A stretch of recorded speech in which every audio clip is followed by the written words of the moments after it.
Makanya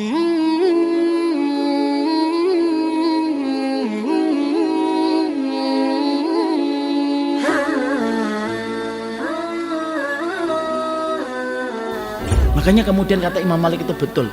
As-sunnatu safinati Nuhin. Sunnah itu kapalnya Nabi Nuh. Siapa yang naik selamat, siapa yang tidak mau naik dia tidak akan selamat.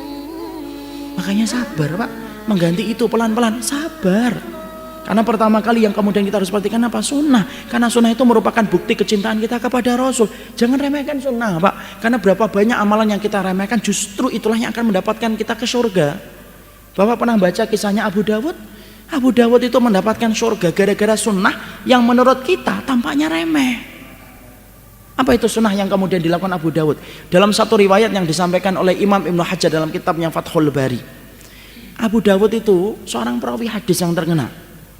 Tapi beliau pernah Pak kemudian naik perahu di sungai Dajlah. Kemudian beliau menyusir itu kemudian sungai itu untuk mengambil satu hadis berbekal dengan uang saku 1 dirham di kantongnya. Naik. Tiba-tiba kemudian ketika perahu itu baru berjalan, tiba-tiba ada orang bersin di pinggir sungai. Lah orang itu kemudian berkata, Alhamdulillah. Kita harus, orang yang bersin itu Pak, kapan mendapatkan doa? Kalau dia mengucapin Alhamdulillah. Kalau dia nggak ngucapin doa, tidak usah didoakan, biarin kalau dia nggak mendoakan dirinya sendiri. Orang itu yang di pinggir sungai tadi mengucapkan Alhamdulillah. Imam Abu Dawud kemudian setelah dengar orang itu mengucapkan Alhamdulillah, kemudian dia pingin minggir untuk mengucapkan kalimat doa kepada orang yang telah mendoakan dirinya ketika bersin. Dia ngomong sama kemudian pengemudi perahunya, pinggirkan perahunya sebentar, tidak boleh mengganggu perjalanan, tidak sebentar aja kok, tidak mau. Kemudian akhirnya Abu Dawud mengeluarkan uang sakunya yang akan dipakai untuk ngambil hadis. Saya punya 1 dirham, pinggirkan perahunya sebentar, 1 dirham ini saya kasihkan kepada kamu. 1 dirham kan besar Pak, untuk ukuran hanya untuk memikirkan perahu. Kemudian pengemudi perahunya mikir-mikir, oke, nakbal, diterima. Kemudian dipinggirkan perahunya. Abu Dawud turun Pak. Lalu ketika turun dihampirin orang yang tadi bersin. Ketika dihampirin bersin, maka kemudian Abu Dawud hanya menghampiri dan berkata, Yarhamukallah. Orang yang tadi bersin kaget, ada orang yang turun dari perahu hanya untuk menjawab doa dia ketika bersin.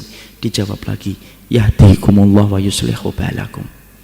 Abu Dawud kembali naik perahu.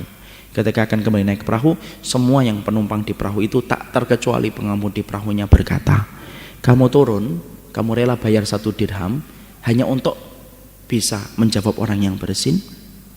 Lalu kemudian Abu Dawud mengatakan, bala, iya. Kenapa kamu melakukan itu? Rela susah-susah hanya jawab orang yang bersin. Hanya jawab orang bersin Pak. Padahal Bapak tahu kan berapa banyak orang yang bersin di samping Bapak, tidak pernah Bapak doain gitu ya. 12 jebras kita nggak pernah doain. Kemudian dia mengatakan, la'allahu ayyakuna min mujabid dakwah. Moga-moga dia adalah orang yang didengarkan doanya oleh Allah dan dikabulkan doanya ketika mendoakan balik kepada diriku. Terdiam pengemudi perahunya, mendapati ada orang yang begitu perhatian terhadap sunnah walaupun sekecil itu, mendoakan orang yang bersin, rela mengorbankan 1 dirham yang dia miliki. Maka kemudian perahu melanjutkan perjalanan. Tiba-tiba Allah memberikan karomah. Apa karomahnya? Allah mentidurkan semua penumpang perahu itu kecuali pengemudi perahunya. Ketika semuanya tertidur, semuanya bermimpi. Dalam mimpi mereka menjumpai mimpi yang sama. Allah telah memberikan ridhonya kepada Abu Dawud dengan 1 dirham yang dia bayarkan ketika dia rela membayarkan itu hanya untuk menjawab orang yang sedang bersin melaksanakan perintahnya Rasul. Ketika semua penumpang di perahu itu bangun, asalnya tidak ada yang saling cerita, sampai ada salah satu bercerita, siapa tadi yang turun namanya Abu Dawud. Kemudian dia berkata, aku mendengar namamu dalam mimpiku bahwasanya Allah meridhai apa yang telah kamu lakukan ketika kamu membayar 1 dirham hanya untuk menjawab orang yang bersin. Penumpang-penumpang yang lainnya kaget dan mereka serentak berkata, mimpi kami sama dengan mimpi kamu.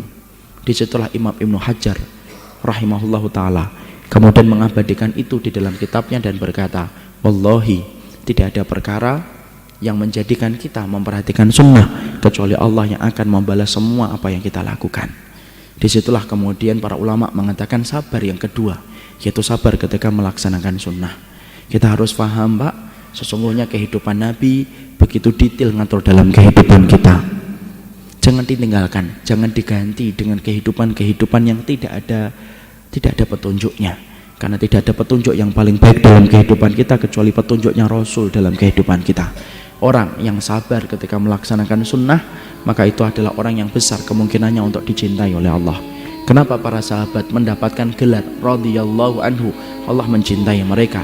Abdullah bin Mas'ud menjawab, tidaklah para sahabat sampai mendapatkan gelar dicintai oleh Allah kecuali adalah karena mereka menjadi orang yang paling semangat di dalam mengamalkan sunnah yang dicontohkan oleh Rasulullah dalam kehidupan.